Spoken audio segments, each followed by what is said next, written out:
We're back again, lads. Mohamed Salah being the most disrespected football player in world football, even with the season that he's having. The Athletic brought out a video, and we're going to take a look at it. They're basically trying to discredit, in any way possible, what Salah has done this season, just to bring him back down to a level playing field with the other players that are around him in the Premier League. Who does that?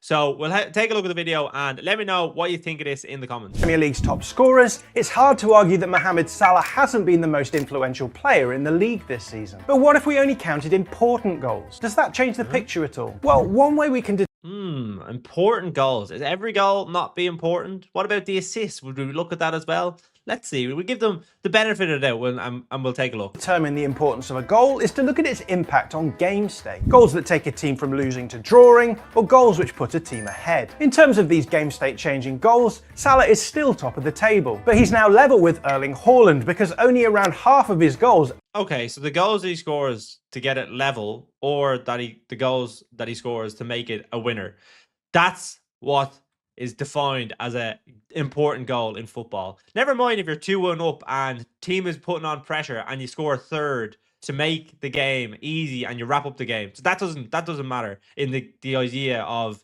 game state changing goals. But we'll let it go. Actually changed the game state for Liverpool. On top of this, 6 of Salah's game state changing goals came from penalties. If we only consider open play goals, Haaland now goes ahead of Salah, but both of them are overtaken by Alexander Isak and Ollie Watkins. Both of them are overtaken by Alexander Isak and Ollie Watkins.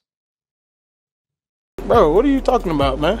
What are we doing? What are we doing? You're basically saying, what way can we manipulate the data to prove our point that Salah is on a level playing field as the others? So penalties don't matter. High pressure situations to get your team in front, penalty doesn't matter. Just because Liverpool are one of the best attacking teams in the league, have one of the best attacking forwards in the league. Maybe they're not on form so far in the last few games, but they are put them in this position where they get a lot of opportunities and they get a lot of penalties. Salah is the man to step up and take those penalties. Penalties just seem to be a given that you have to score one every time you take them. Penalties are difficult. You do have to have the right mindset. And Salah this season has been unbelievable at them. I think he's only missed one from what I can remember. They are an art in themselves, scoring a penalty in high pressure situations, game state changing situations, like they've just said. Arguably the most influential players in the Premier League this season. Honourable mention should go to Raul Jimenez, who scored 10 goals for Fulham. Raul Jimenez versus Mohamed Salah. This is the level that we're getting at. Season, all of which were game state changing. And Brian I don't even think there's a point to listening anymore. He's about to say Brian and Waymo, who I think has been very good this season, but you're talking about different levels. You are talking about different levels. And it kind of brings me on to this whole narrative about Salah, that even now, he's had one bad week this season. One bad week. And people are saying he's terrible. He doesn't show up in the big games, even though he has scored over, I think it's 60 goals in 60 goal contributions in 80 appearances against the top 6 clubs in England. That is ridiculous. He's more than Aguero, more than Kane, more than Rooney, more than Ronaldo, all of those players. He scored more goals against the big teams in the big games than any other player.